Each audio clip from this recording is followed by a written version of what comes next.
Hello students, good morning to all of you. I am Dramit Yadav sir, physics faculty. Dear students, in our previous lecture we discussed about AC generator. In AC generator we studied definition, principle, construction and working how an AC generator works. So dear students, AC generator में ही next हम बात करते हैं EMF equation for AC generator. बेटे जो EMF equation है वो आपका AC का एक पार्ट है. आप देखिए एसी जनरेटर में आपने इलेक्ट्रोमैग्नेटिक इंडक्शन आपका प्रिंसिपल था. एसी का आप यूज कैसे करेंगे? एसी मींस अल्टरनेटिंग करंट जो आपके पास बनने वाला है. बेटे एसी पार्ट जो आपका है कंप्लीटली मैथमेटिकल पार्ट होगा. ईएमआई आपने जो पढ़ लिया है ये आपका कंप्लीटली थ्योरेटिकल पार्ट था. ठीक है. अब देखो एसी का कैसे यूज हम इस पे कर रहे हैं. तो अपना नेक्स्ट टॉपिक बनेगा, हेडिंग बना लीजिए सभी, EMF equation for AC generator. EMF equation for AC generator. प्यारे बच्चों ध्यान रखिए, सीबीएसई इसको 2 मार्क्स में अलग से भी पूछ लेता है. एसी जनरेटर में अलग से एक पार्ट बना के क्वेश्चन का पूछ लिया जाता है आपसे कि भाई derive an expression for EMF equation for AC generator. Right. So प्यारे बच्चों, stop writing and complete focus on board. Right. बेटे ईएमएफ इक्वेशन को फाइंड आउट करने के लिए हम अपनी तरफ से मान लेते हैं, let us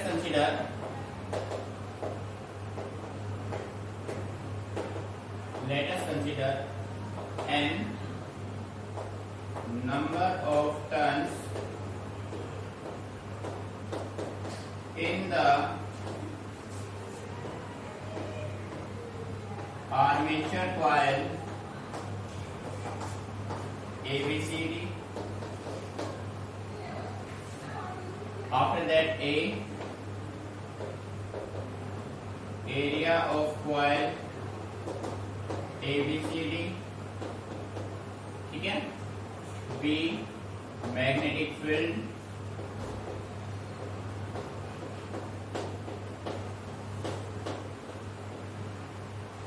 Omega,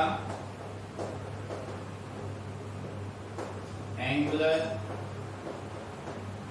speed of rotation,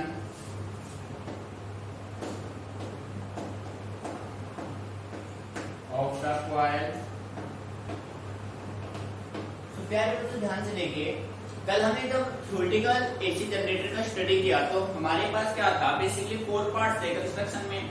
एक आपके पास हो गया आर्मेचर कॉइल जिसको आपने नाम दिया था ABCD. Second, strong magnetic north pole and south pole. ठीक है, फील्ड मैग्नेट. थर्ड आपके पास था स्लिप रिंग. फोर्थ आपके पास था ब्रशेस. तो प्यारे बच्चों हमने मान लिया तो अपना आर्मेचर कॉइल ABCD है, उसमें नंबर ऑफ टर्न्स कितने हैं? n. यानी कि एक लूप की बात नहीं कर रहे हैं हम, कितने लूप की बात कर रहे हैं? n लूप की बात कर रहे हैं. एक एरिया ऑफ कॉइल ABCD, जो आपके पास कॉइल ABCD है उसका कुछ एरिया होगा, वो एरिया क्या है? A.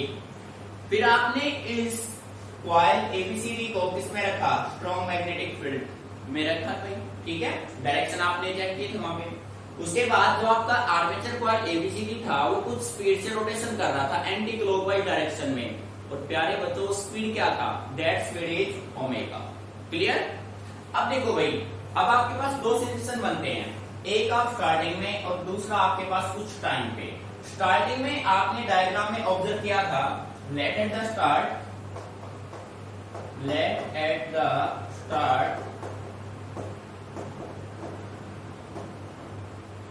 the armature coil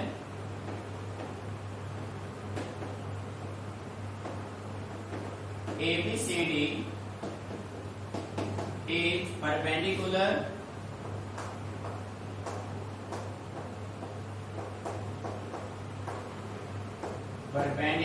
to the magnetic field B. बेटे स्टार्टिंग में आपने देखा, let at the start the armature coil ABCD is perpendicular to the magnetic field B. Starting में आपने चेक किया था भाई आर्मेचर कॉइल में मैग्नेटिक फील्ड के डायरेक्शन थे और ये आर्मेचर कॉइल था, दोनों एक दूसरे क्या थे? परपेंडिकुलर थे. ठीक है. अब हम बात करते हैं एट एनी टाइम, उनके बीच में थीटा क्या होगा. यहाँ पे थीटा की बात करें तो परपेंडिकुलर पे 90 डिग्री बना देगा, कोस 90 0 हो जाएगा आपके पास. ठीक है. तो अब हम बात करते हैं थीटा। अब हम बात करते हैं कुछ टाइम पे। जब आप कुछ टाइम की बात करेंगे तो आप ये कह सकते हैं एंगल बिटवीन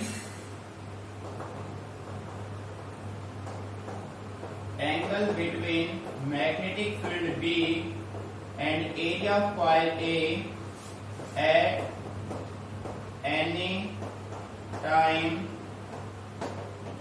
t। बेटे t टाइम पे हम थीटा चेक यहाँ पे कर रहे हैं। थीटा की अगर हम बात करें तो थीटा आपके पास क्या होगा बेटे, theta is equal to omega t. अब ये आया कैसे बेटे, आपने टॉपिक स्टडी करवा है, आपके पास टॉपिक था angular velocity. Angular velocity omega क्या होता है, एंगुलर डिस्प्लेसमेंट अपॉन क्या होता है, टाइम। नहीं समझ में आया? यहां से theta is equal to omega t कैसे आया, angular velocity omega is equal to angular displacement theta divided by time. So बेटे थीटा यहां से क्या जाएगा, ओमेगा इनटू टी। मीनिंग यहां तक क्लियर? अब देखो भाई, जब कॉइल ने रोटेशन स्टार्ट कर दिया है, टाइम कंज्यूम वो कर रहा है, इसका मतलब सर्किट में कुछ फ्लक्स लिंक हुआ है। और हम उसी फ्लक्स की बात करते हैं, magnetic flux. Magnetic flux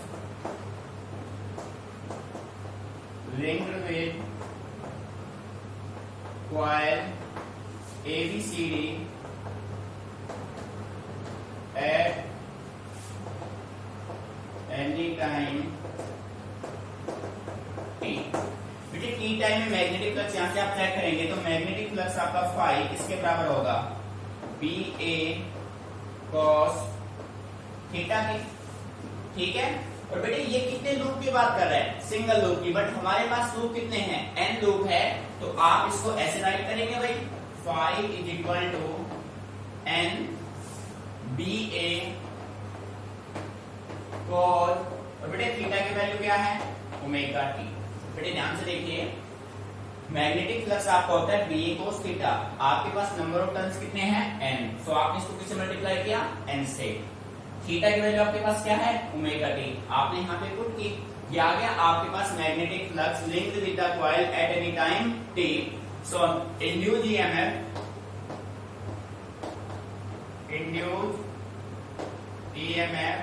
E is equal to, बेटे इंड्यूस्ड ईएमएफ जो आपके पास E होगा वो आपके पास क्या होता है, minus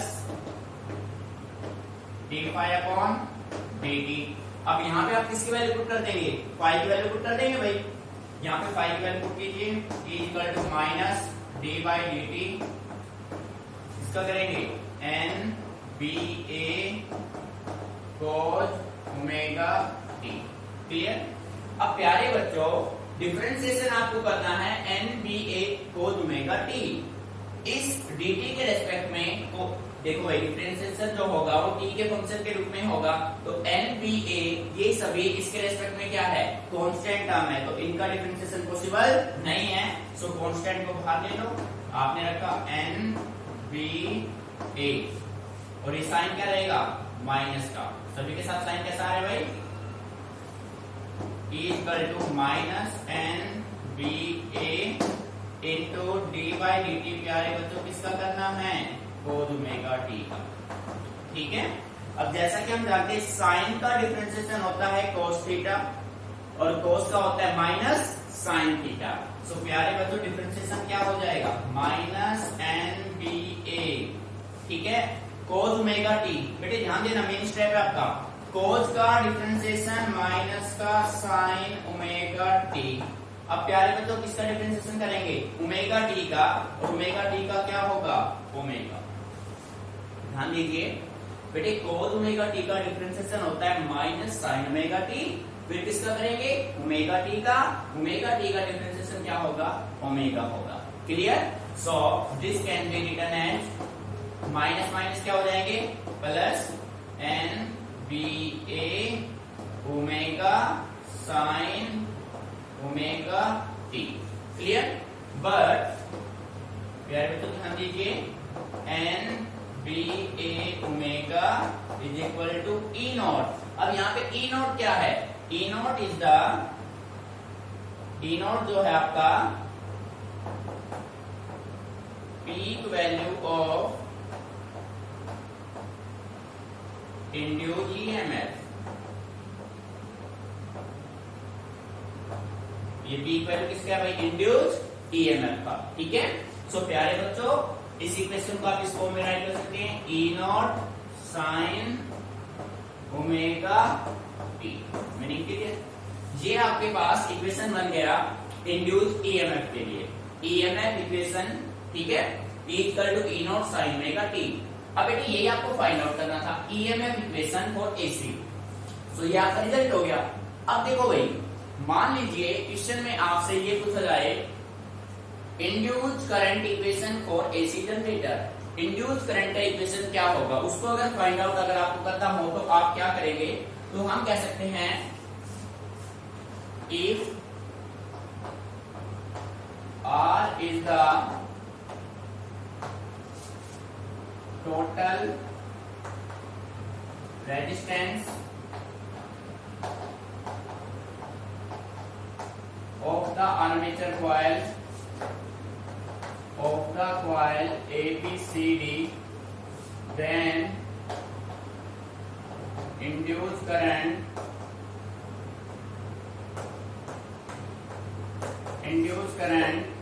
I is equal to, बेटे I क्या होता है, E by R। ठीक है, सो E की वैल्यू यहां से ले आओ भाई, इस इक्वेशन से E की वैल्यू यहां से लेके आएंगे तो I is equal to NBA omega by R, और इनटू में क्या है प्यारे बच्चों, साइन ओमेगा T। मीनिंग समझ में आ रहा है, I is equal to NBA omega upon R into sine omega T, but NBA omega by R is equal to I naught. यहाँ पे प्यारे बच्चों I नॉट क्या है, I naught peak value of, peak value ये किसका था भाई, इंड्यूस ईएमएफ, तो इंड्यूस करंट।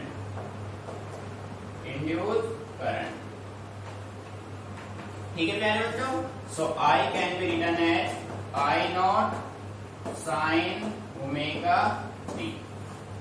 मीनिंग क्लियर बेटे, अगर क्वेश्चन में आपसे ईएमएफ इक्वेशन पूछा जाए तो आपका रिजल्ट यहां तक होगा, क्वेश्चन में इंड्यूस करंट पूछा जाए तो आपका आंसर यहां तक होगा।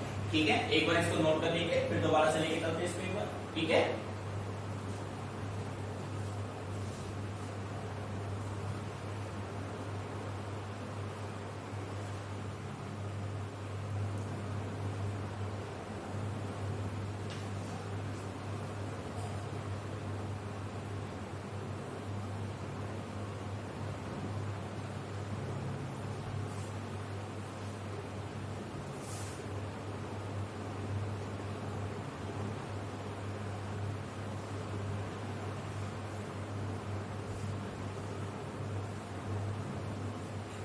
सो डियर स्टूडेंट्स, ये आपका क्या है, EMF equation for AC generator. बेटे पेन स्टॉप कर दीजिए, एक बार फिर इसको एक्सप्लेन करते हैं। देखो भाई, हमने अपनी तरफ से ये मान लिया कि आपके पास जो आर्मेचर कॉइल एबीसीडी है, उस आर्मेचर कॉइल एबीसीडी में नंबर ऑफ टर्न्स कितने हैं, एन आपने मान लिए।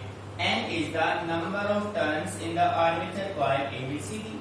उसके बाद A area of coil ABCD, B magnetic field, omega angular speed of rotation of the coil. बेटे अब आपने मान लिया let at the start the armature coil ABCD is perpendicular to the magnetic field. आपने चेक भी किया, diagram में आपने देखा स्टार्टिंग में आर्मेचर कॉइल एबीसीडी और मैग्नेटिक फील्ड एक दूसरे के क्या हैं, परपेंडिकुलर हैं, तो थीटा वहां पे 90 बन जाएगा, रिजल्ट 0 बनेगा। अब आपने बात की कुछ टाइम पे, angle between B and A at any time t, तो बेटे थीटा हो जाएगा ओमेगा टी।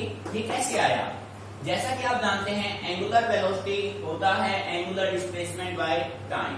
ठीक है, तो यहां से थीटा हो जाएगा ओमेगा टी। मैग्नेटिक फ्लक्स, अब बेटे जब कुछ टाइम कंज्यूम हुआ है, इसका मतलब कॉइल में कुछ चेंजेस हुए हैं।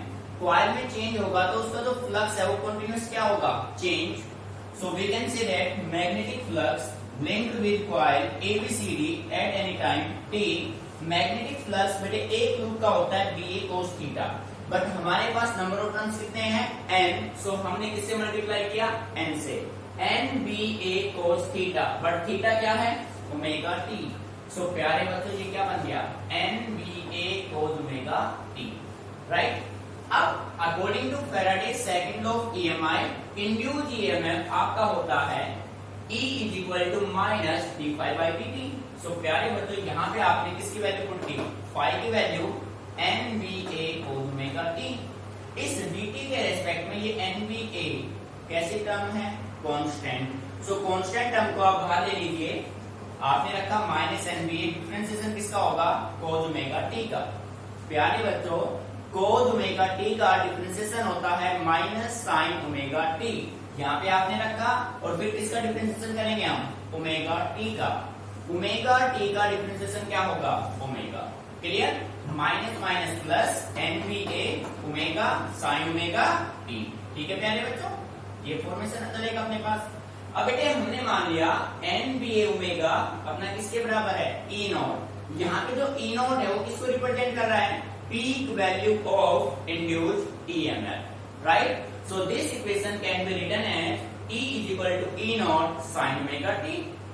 Now if we have to find out induced current for AC generator, then we can say that R is the total resistance of the coil ABCD, then induced current I is equal to E by R, as we know that E is equal to NBA omega by R।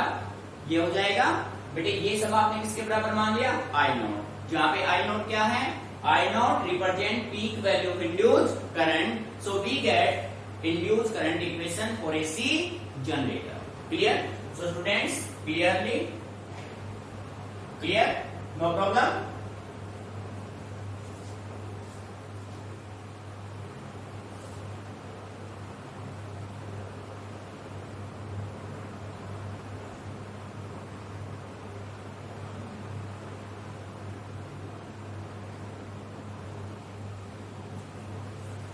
प्यारे बच्चों copy हो गया। अब हम start करते हैं बेटे EMI part अब आपका कंप्लीट हो चुका है। अब हम बात करते हैं AC पार्ट की, ठीक है। जो आपका AC पार्ट है प्यारे बच्चों, ये कंप्लीटली मैथमेटिकल पार्ट्स है, ठीक है। तो इसमें बस आपको थोड़ा सा इंटीग्रेशन, थोड़ा सा डिफरेंशिएशन का यूज करना है। नॉर्मल है, ज्यादा इसमें कोई यूज नहीं है, ठीक है। और बेटे AC पार्ट से आसान कुछ भी नहीं है, कंप्लीट मैथमेटिकल है, मार्क्स करने के चांस भी नहीं है, ठीक है। चीजों को समझना बिल्कुल आसान है, बस इसको चाहिए प्रैक्टिस। इसका मेन रिक्वायरमेंट प्रैक्टिस है, जितना प्रैक्टिस करोगे उतना परफेक्ट बनोगे, ठीक है। सो प्यारे बच्चों अब हम स्टार्ट करते हैं AC। तो AC में कुछ हम इक्वेशंस यूज करेंगे, वो आपके यहाँ से बने हैं, कहां से, EMF equation for AC generator, right. So students write down our next word AC।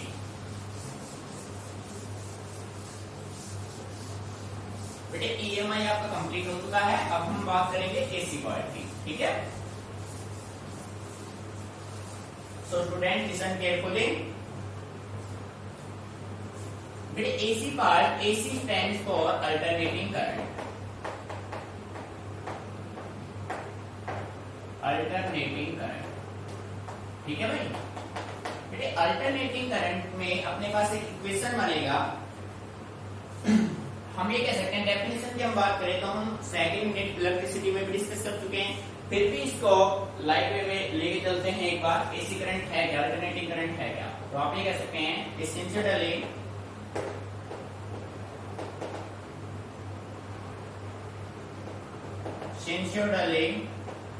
Varying current, essentially varying current is called AC. Essentially varying current is called AC. But essentially word का meaning क्या है? Essentially means the current which changes its direction after each half rotation.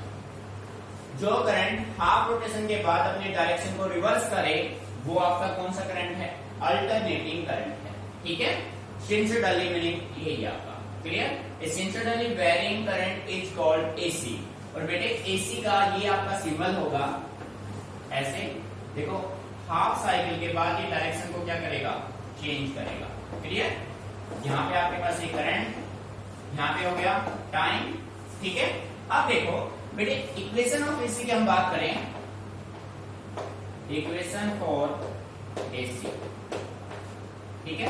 AC का equation आपका है I is equal to I naught sine omega t, ठीक है। अब प्यारे बच्चों ध्यान दीजिए, यहाँ पे देखो ये आपका इक्वेशन जिसका यूज आप पूरे इसी पार्ट में करने वाले हैं, ठीक है। अब सोचने वाली बात ये है कि इक्वेशन आया कहां से, कैसे बना। तो प्यारे बच्चों अभी हमने है ना एक टॉपिक सोल्व किया था EMF equation for AC generator, उसमें आपने देखा I equal to I naught sine omega t। अगर कोई आपसे पूछे कि I equal to I naught sine omega t कहां से आया, तो आप कह सकते हैं this result comes from EMF equation और induce current equation for AC generator. Clear. So प्यारे बच्चों यहाँ पे I किसको रिप्रेजेंट करेगा, I रिप्रेजेंट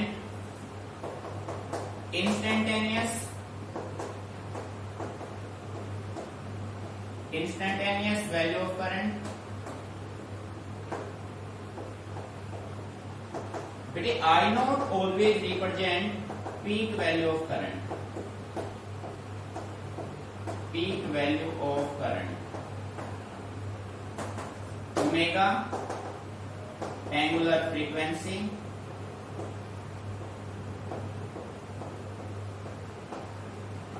ठीक है।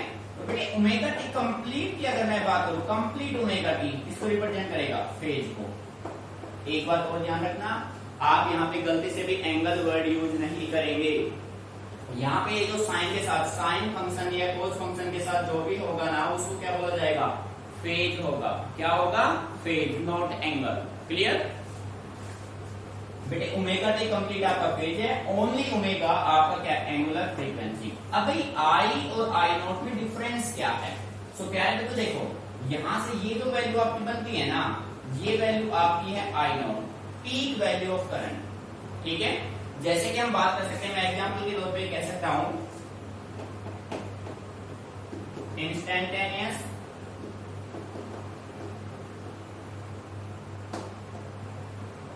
वैल्यू ऑफ AC, वो होता है बेटे 220 वोल्ट, ठीक है।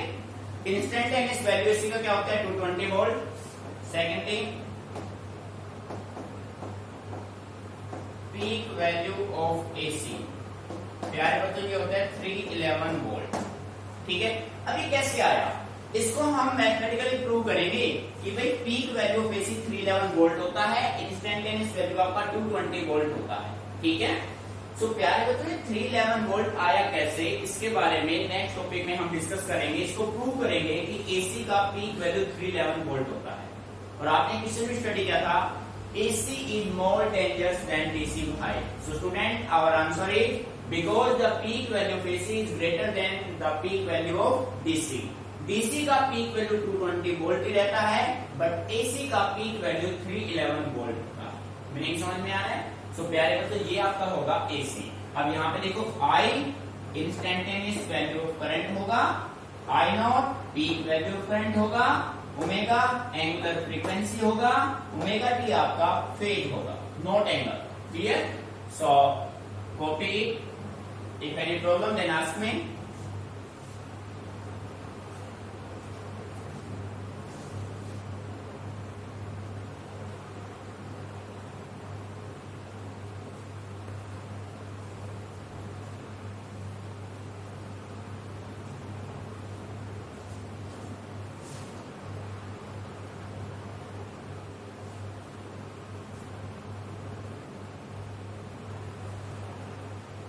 रफ कर रहे हैं इसको, ठीक है। अब बात करते हैं alternating voltage.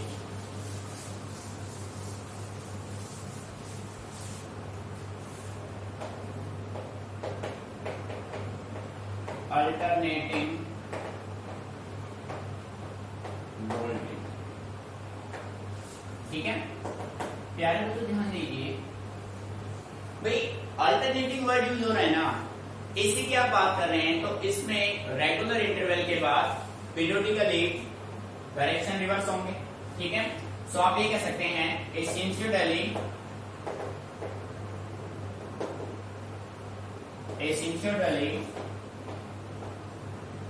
Varying voltage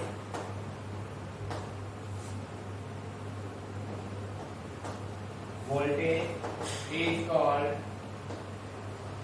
alternating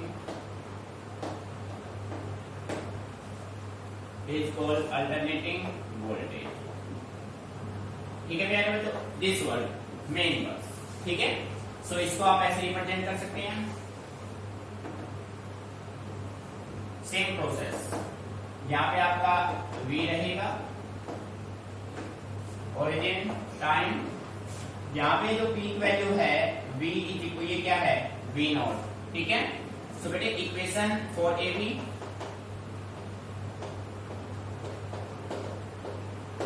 equation for AB आपका क्या बनेगा,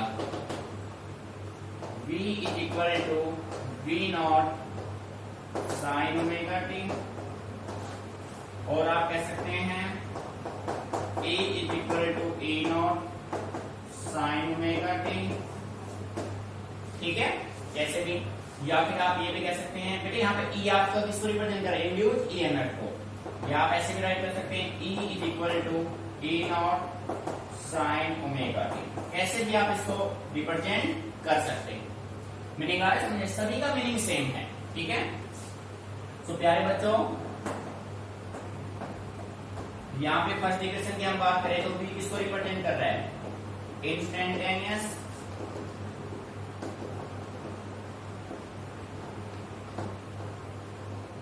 वैल्यू ऑफ AB, उसके बाद V not peak value of AB, ठीक है। उसके बाद ओमेगा एंगुलर फ्रीक्वेंसी,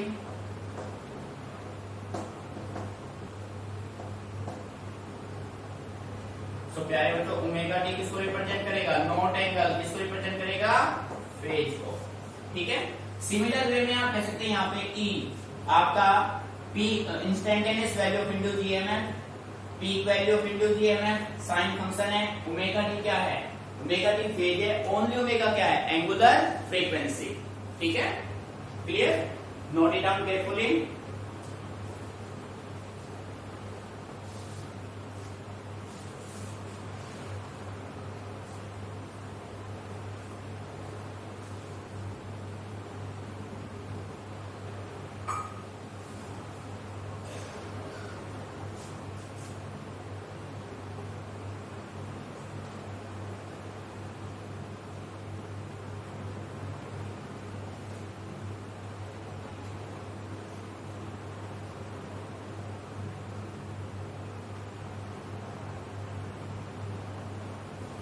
बेटे क्लियर, बेटे अब देखो जो फेज है, एक वर्ड हमने यूज किया फेज, फेज होता क्या है,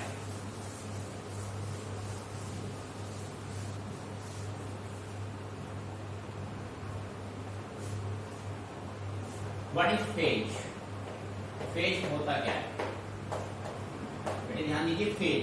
देखो हमने कहा ना कि आप एंगल वर्ड यूज ना करके क्या यूज करना है, फेज। तो आप ये कह सकते हैं फेज जो है ना, phase is the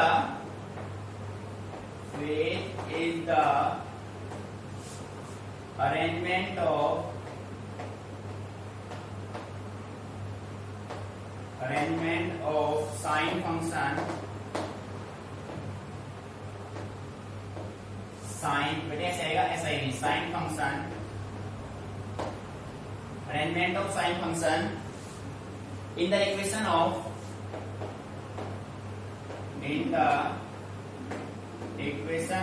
sinusoidally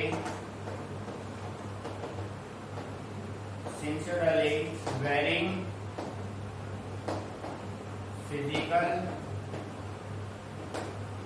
quantity,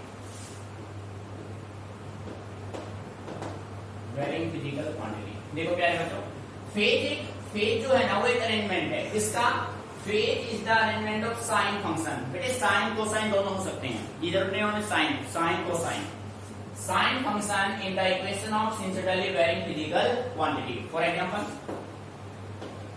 I is equal to I naught sine omega T. तो यहाँ पे ओमेगा टी क्या है, फेज।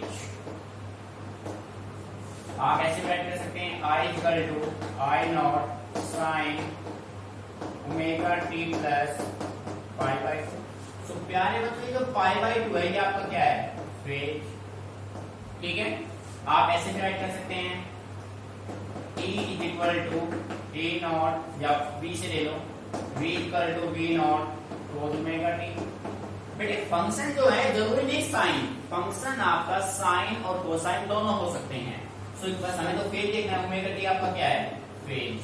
ठीक है, फंक्शन आपका साइन और कोसाइन दोनों पॉसिबल हैं। और आप कह सकते हैं V = V0 sin ωt, यहाँ पे ओमेगा टी आपका क्या है, फेज। आप कह सकते हैं V = V0 sin ωt + π/2। सो प्यारे बच्चे ये ωt + π/2 फिर आपका क्या है, फेज। मीनिंग आ रहा है समझ में, एवरीथिंग क्लियर। फेज सिंपली क्या करता है, एक अरेंजमेंट है साइन फंक्शन को रिप्रेजेंट करने का। ठीक है, साइन या कोसाइन फंक्शन आप इसमें कह सकते हैं। Clear, so copy it clearly.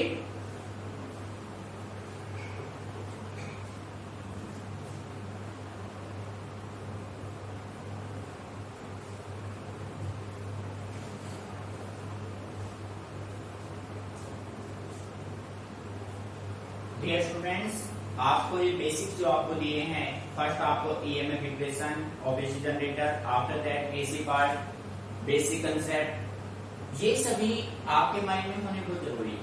ठीक है बेटे, बेसिक्स अगर क्लियर होगा ना तो आगे शुरू करने में हमें किसी तरीके की कोई प्रॉब्लम क्रिएट नहीं होगी। ठीक है, तो सबसे पहले बेसिक अच्छे से माइंड में सेट कीजिए। और ये जो अपना साइन का डिफरेंशिएशन, कोस का डिफरेंशिएशन, बेसिक डिफरेंशिएशन, इंटीग्रेशन के बेसिक्स फॉर्मूले जो आपको पता सुने हमने कराए थे, उन फॉर्मूलों को आप एक बार रिकैप कर लीजिए। ठीक है, जो भी साइन कोस के डिफरेंशिएशन के थे, इंटीग्रेशन, जो बेसिक हमने बस कराया था, ओनली बेसिक, ज्यादा आपको डीपली जाना नहीं है। बेसिक वे में आप इसको लेके चलिए, बेसिक फॉर्मूले बस वही आपको एक बार करने हैं, बाकी हर एक टॉपिक में आपको करा दी जाएंगे। ठीक है, ऐसे टेंशन वाली कोई बात नहीं है, बस इनको अच्छे से करते जाइए डेली। ठीक है।